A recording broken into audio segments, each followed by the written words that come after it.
In the North Pole, there was an elf named Benny. Benny was a talented toy maker.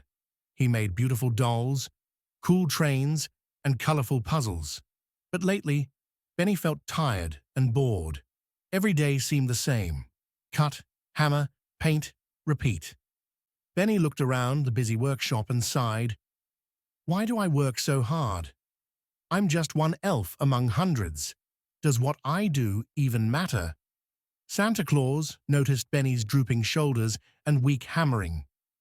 What's wrong, Benny? Santa asked, his voice warm and understanding. Benny hesitated, but finally admitted, I don't see the point of all this work, Santa. There are so many of us here. What difference does it make if I work or not? Santa smiled kindly. Benny, I think you need to see how important your work is. Come with me on my Christmas Eve journey. It might help you understand. Benny's eyes grew wide. You mean ride in your sleigh? Leave the workshop? Santa nodded, and Benny felt a tiny spark of excitement. On Christmas Eve night, Benny climbed into the sleigh.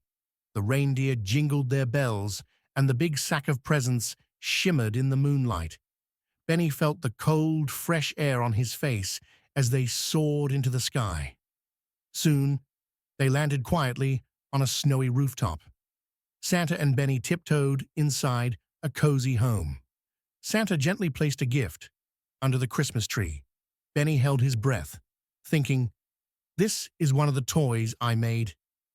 But they didn't stay to watch the child open it. They had to hurry. If Santa waited, he wouldn't finish delivering gifts to all the other children that night. Santa and Benny whisked away into the sky, heading to the next house, and the next, and the next. All night long, Santa and Benny visited homes.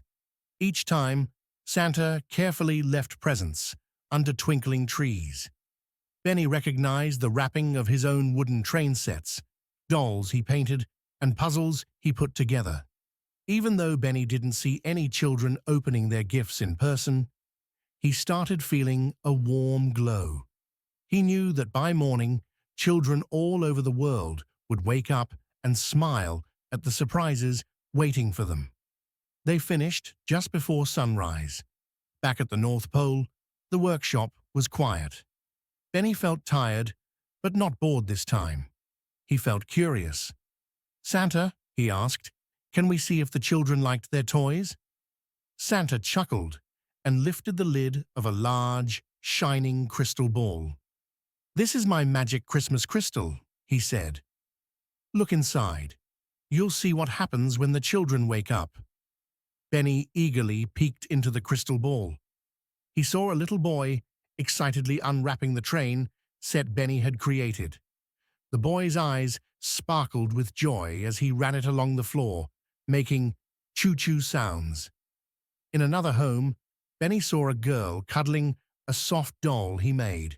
She hugged it tight and twirled around the living room, giggling happily. Benny's heart filled up with warmth.